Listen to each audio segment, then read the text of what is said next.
O Senhor esteja convosco. Ele está no meio de nós. Proclamação do Evangelho de Jesus Cristo segundo João. Glória a vós, Senhor. Naquele tempo disse Jesus a seus discípulos: em verdade vos digo, se o grão de trigo que cai na terra não morre, ele continua só um grão de trigo, mas se morre, então produz muito fruto. Quem se apega à sua vida, perde-a. Mas quem faz pouca conta de sua vida neste mundo, conservá-la-á para a vida eterna. Se alguém me quer servir, siga-me. E onde eu estou estará também o meu servo. Se alguém me serve, meu Pai o honrará. Palavra da salvação. Glória a vós, Senhor.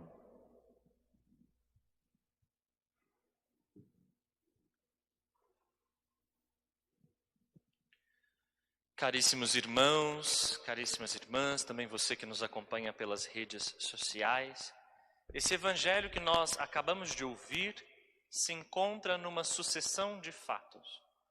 Primeiro, Jesus Cristo ressuscitou Lázaro.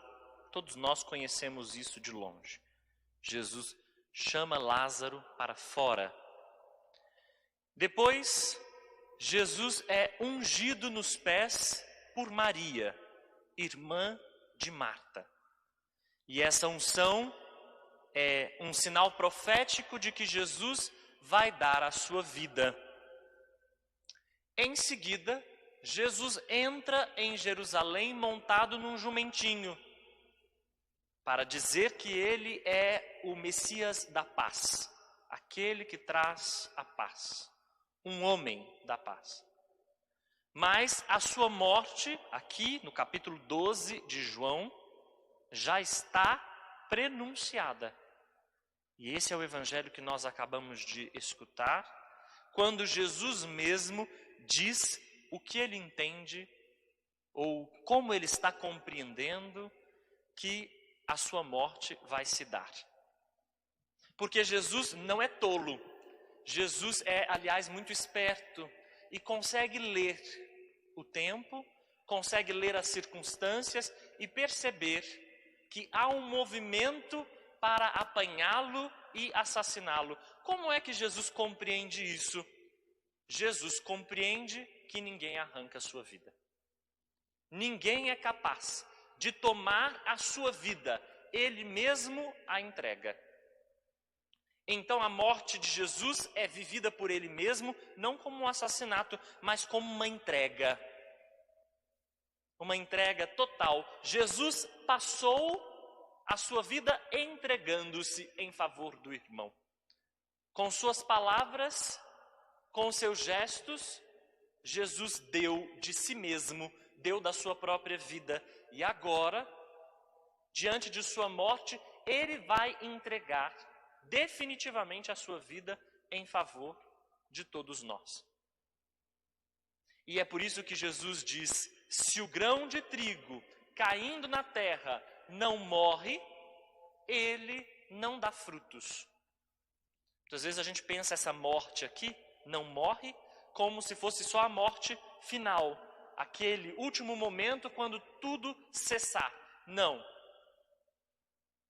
Se o grão de trigo não morre, quer dizer, se ele não se abre, se não eclode e de dentro dele sai algo.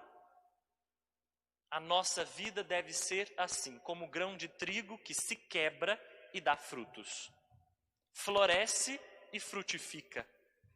A vida de Jesus toda inteira foi um grão de trigo quebrando-se e dando fruto. E sua morte não vai ser diferente. Um grão de trigo abrindo-se para alimentar todos com a salvação.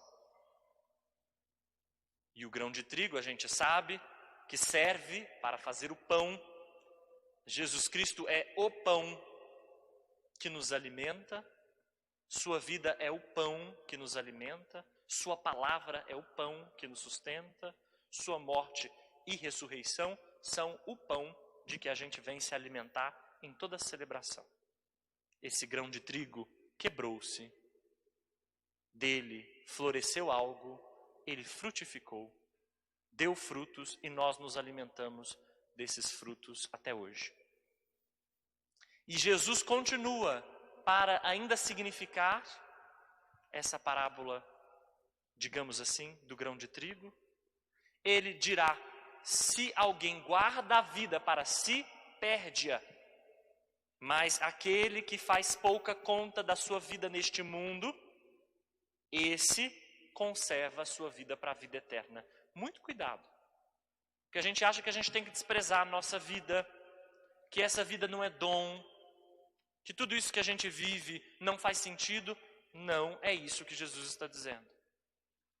Não se apegar à vida ou não fazer própria conta da vida neste mundo, é neste mundo corrompido, corroído pelo pecado, este mundo que não aceita Jesus Cristo. De outro modo, nós temos que estar no mundo que acolhe Jesus Cristo, do lado dos que acolhem Jesus. E por isso, a vida eterna é a vida de quem acolheu Jesus. É para já a vida eterna. É vida de quem aceitou Jesus e também está dando vida para os outros. Onde está o mestre, termina o evangelho, aí deve estar o seu discípulo. Em que sentido? O que o mestre fez, o discípulo deve fazer. Dar vida para os outros. Então a pergunta mais grave que esse evangelho nos traz é: se nós passamos por onde passamos, levando vida, se a gente reacende a chama da vida quando ela está acabando e se apagando, se a gente refaz os laços da vida quando eles ameaçam a desatar, se a gente, ao invés de quebrar o que está rachado, ata, cura. Essa é a vida do discípulo, uma vida que se parece em tudo com a do mestre. E a primeira leitura, somando a isso, diz que quem planta com largueza, colhe com largueza. Que bom será se nós formos capazes de plantar vida, para colher vida com largueza. Que bom será se nós formos capazes de passar fazendo bem para colher bem com largueza. Também aqui vale um cuidado.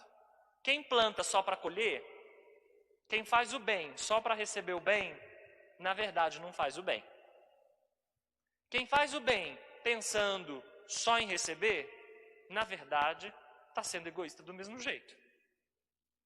Fazer o bem, plantar com largueza, é por isso que é plantar com largueza. Plantar com largueza é plantar com desprendimento. É servir com alegria.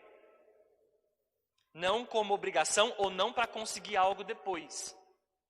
Isso é largueza.